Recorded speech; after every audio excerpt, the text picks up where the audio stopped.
It's Bible Club, it's Bible Club, it's Bible Club in our town. There's singing, there's laughing, let's get the word of the ground.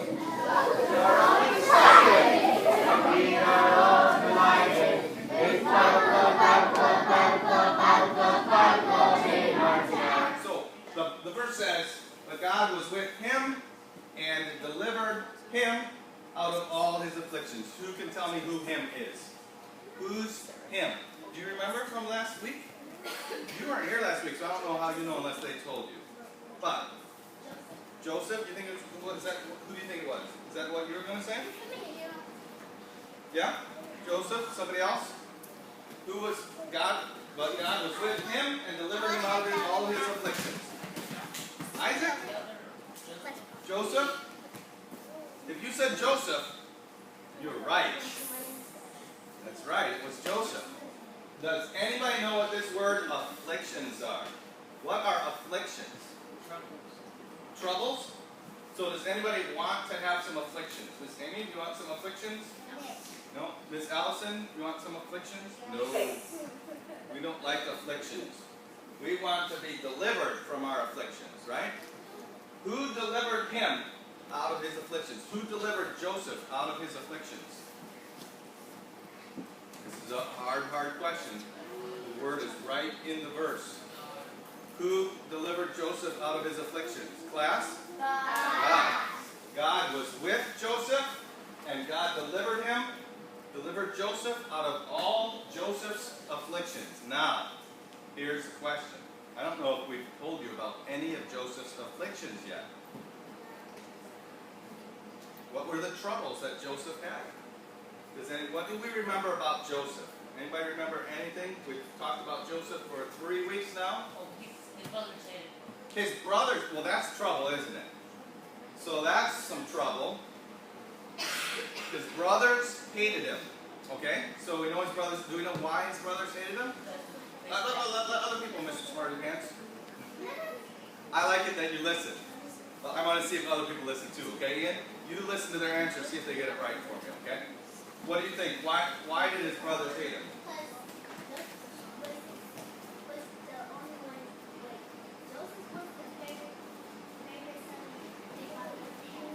Joseph was his father's favorite son. Yes. Do you remember what his dad gave him to show that Joseph was the favorite? A few weeks back we talked about that. His dad gave him something extra special, and it showed that he was the favorite. Allie? It was a jacket. A jacket or a special coat. It had lots of colors in it. And that was extra fancy, especially way back then. Colors were not easy to have like they are today. So Joseph had a special coat, and so he was his father's favorite, and his brothers hated him. Can anybody remember another reason why his brothers hated him? We were telling you last week about something that Joseph, one more reason. This front row, they must have been paying attention last week. You already got to answer. Did you get to answer yet? No. Okay, so let's let you, and if she gets it wrong, then you can correct it. What's that? What was the question? The question was another reason that Joseph's brothers hated him. He had some dreams. Is that what you were going to say? Joseph had these dreams, remember? Yeah. He dreamt that they were out, and each of his brothers in his dream, or representation of his brothers, bowed down to him. Now, who bows down to somebody else? We bow down before God, yeah, but on the earth. Like we bow down to kings, a ruler, the people who are the subjects, the ones that obey, bow down to the ones that are given the rules out, right? So, and was Joseph older or younger than his brothers? Younger. He was younger. He was the youngest. Well, he had a younger brother even, but he was pretty much the youngest, one of the youngest. But he had this dream saying that his brothers were going to bow down to him. He had 10 plus a younger brother from his own mom. 11 brothers and 1 sister that we know of. big family. And 10 of his brothers, they did not like him. They hated him. And so, when we left Joseph, what was he doing? Remember what he was doing last week? Remember? His dad sent him to do something. Josh, what did his dad send him to do? To find his brothers. That's right. And so Joseph left his home. He went off all by himself, even though it was dangerous, and he went looking for his brothers. His brothers were a long way away, right? And he went looking for them. And his brothers, where are his brothers? Oh, here they are. His brothers had the sheep, right? His brothers had the sheep and the goats and the cows, and they were a long way away. And they thought they were doing just fine. Their dad didn't know for sure what was up with them, and so he sent Joseph to find his brothers and make sure everything was okay. And so the brothers they were there watching the sheep and the cows and the goats and everything. And pretty soon somebody looks off and they see somebody coming. And they think, who's that? Oh, look at that coat. Oh, it's Joseph. And what do you think they started doing? He's a long way away. I'm sure they started talking about how they didn't like Joseph, right? They didn't like Joseph. They said he thinks he's going to rule us. He's got that fancy coat. He's got these dreams. You know what we should do? We should just kill him. They wanted their hatred. If you hate somebody, the Bible says that's like, Jesus said, if you hate somebody without a cause, that's like murder. We should never hate someone. They hated their brother, and they hated him so much, some of the 10 were like, let's just get rid of him. And we can just kill him, we'll throw him in a pit. No one will ever know what happened to him. We can just rip that fancy coat off of him, let it, do something, and we'll be rid of him. Now the oldest brother, his name was Reuben. The oldest brother, he said, you know what, guys? He didn't like the idea of killing him. He didn't like Joseph, but he didn't want to kill him. He said, let's do this. There's an empty well here. Let's just throw him in this well. And that'll teach him. Teach him to keep dreaming about being greater than us and all that. And so Reuben was his name. Reuben was the oldest. He said, let's just throw him in the well. And the guy said, okay, yeah. We might feel bad if we actually killed him. So Reuben left. He went off to do something, check on some of the animals or something. He went off somewhere else.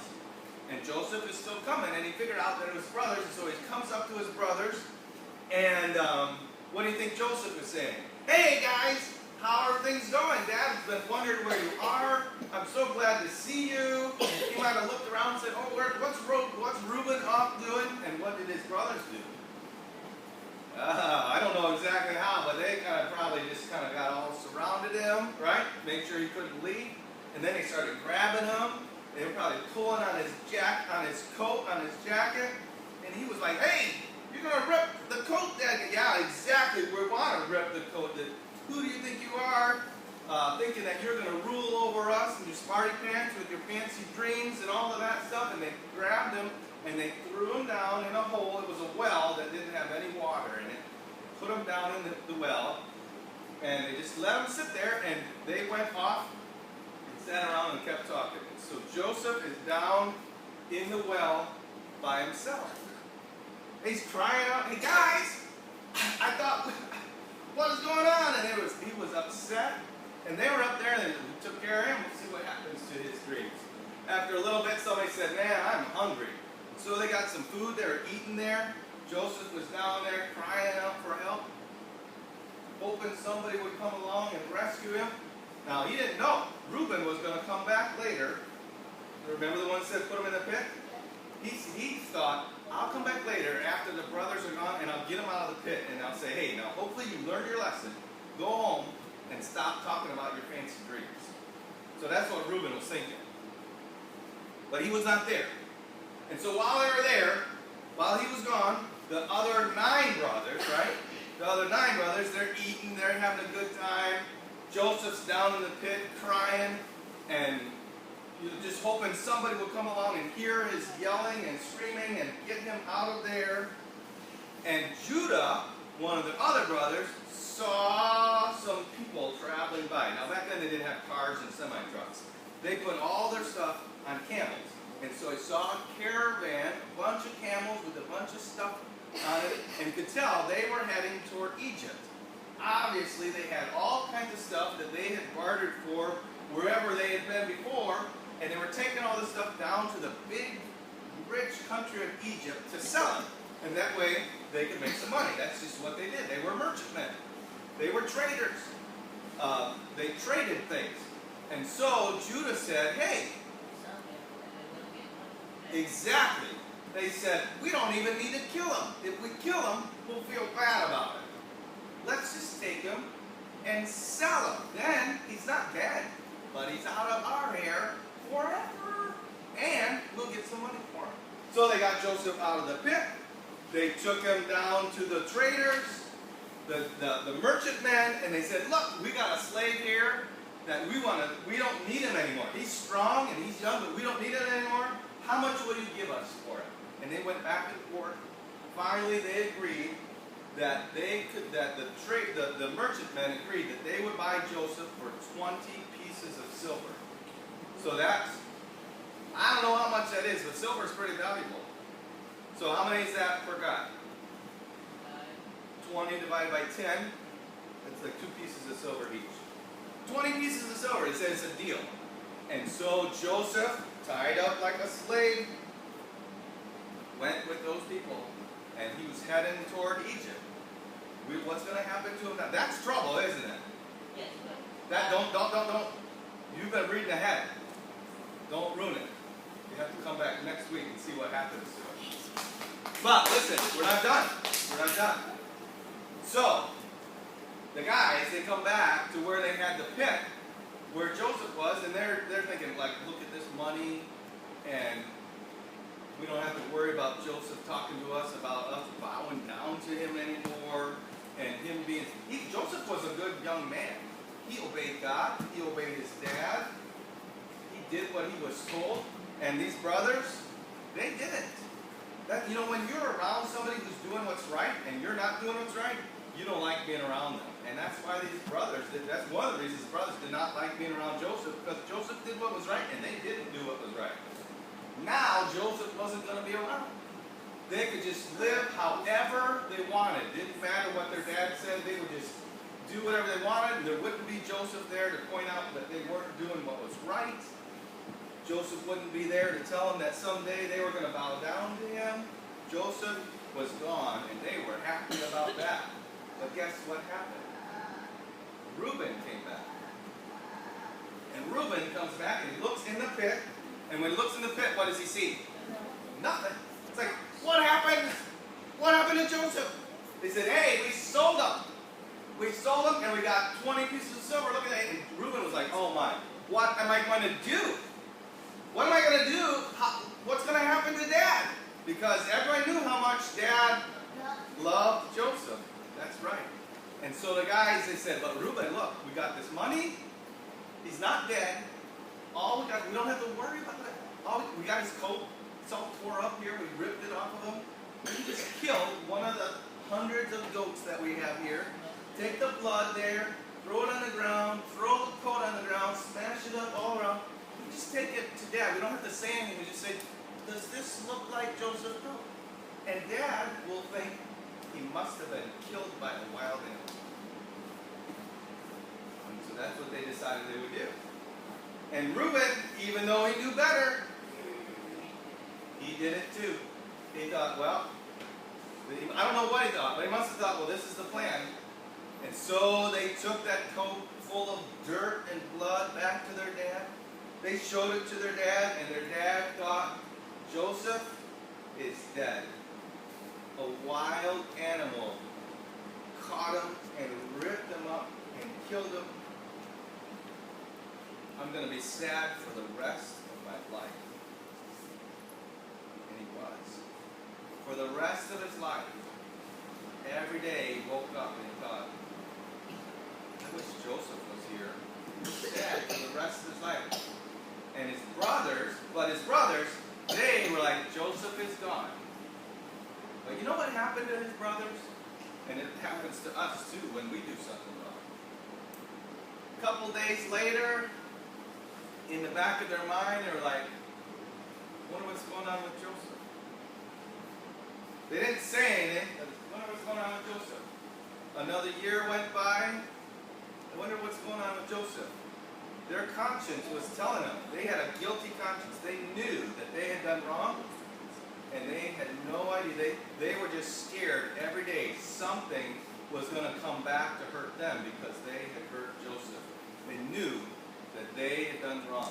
Now, when we think about Joseph, if we've read the Bible, there's lots of things about Joseph that remind us of someone else that lived 2,000 years after Joseph. He was even more important than Joseph. And his name is Jesus, right? Yeah. So Jesus came to the earth. Jesus, his father, loved him. His father sent him to the earth. He came and he lived among people who were his brothers, who were the same country as him, but they hated him.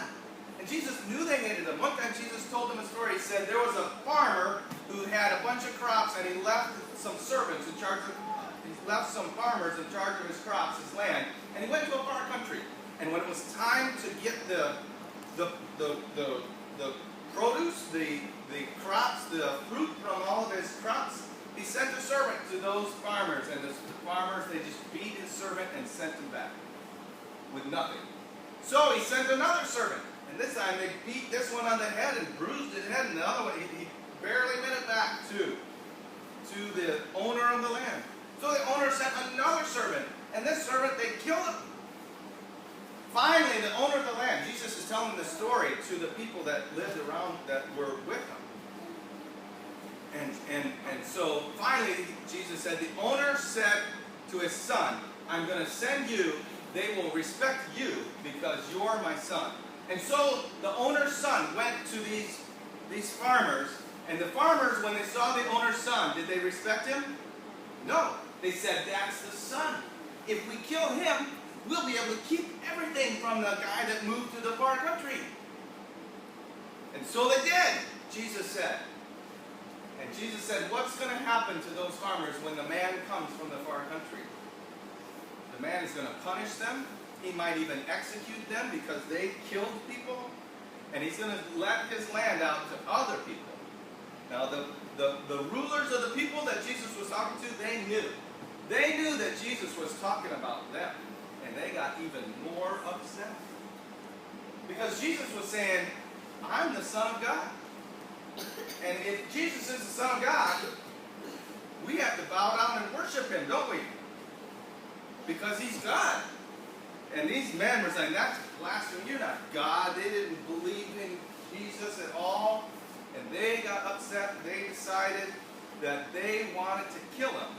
Except, besides the rulers, there was a lot of people that did believe Jesus. So, there's lots of people following Jesus, listening to everything he's saying, believing what he says, believing that he's the Messiah, that he's the Christ, that he's Jesus, that he's God. And then there's these guys, and they don't believe it, and we gotta get him. Finally, one of Jesus' disciples came to the rulers and said, I know you want to catch Jesus. What will you give me if I bring you to Jesus? And what do you think they agreed on? Pieces of silver. For Jesus, it was 30 pieces of silver. They said, we'll give you 30 pieces of silver if you will bring us to him. So Judas was his name. Judas said, all right, I'll bring you to him. And he took him, and he said, I will show you exactly which one of the men is Jesus. And he did. He took him right to him, and they were able to capture Jesus. And Judas saw that they had captured him. They saw some of the ways they began to treat him, and Judas started thinking, I didn't think they would do this. Judas took that money and said, here, I don't want this money anymore. But did Judas, what Did they take it? No.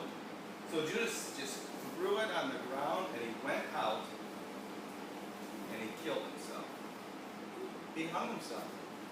He didn't have to do that. He could have repented. He could have turned. Would Jesus have forgiven Judas for betraying him? Jesus will forgive everybody. But you got to come to him. Was Judas forgiven for his sin? No. But everybody can be forgiven for their sin because Jesus died for everyone's sins, and everybody who will turn from their sin and believe on Jesus, Jesus will forgive their sins. And he will make it so that they can pray and talk to God the Father in heaven and have fellowship with him. So when we think about Joseph, so many things happen in Joseph's life that reminds us of Jesus. Now, Joseph is in a caravan on his way to Egypt, right? That is trouble, because it's not vacation for him, is it? He's a slave. That is big trouble, but the verse says, but God was with him and delivered him out of all his afflictions. How did God do that in Egypt? We're going to have to find out next week. So you can read the Bible, or you can think back to when you learned about this in Sunday school or something on your own. That's fine. But if you know it that well, maybe Ian, you want to tell the lesson next week? Maybe.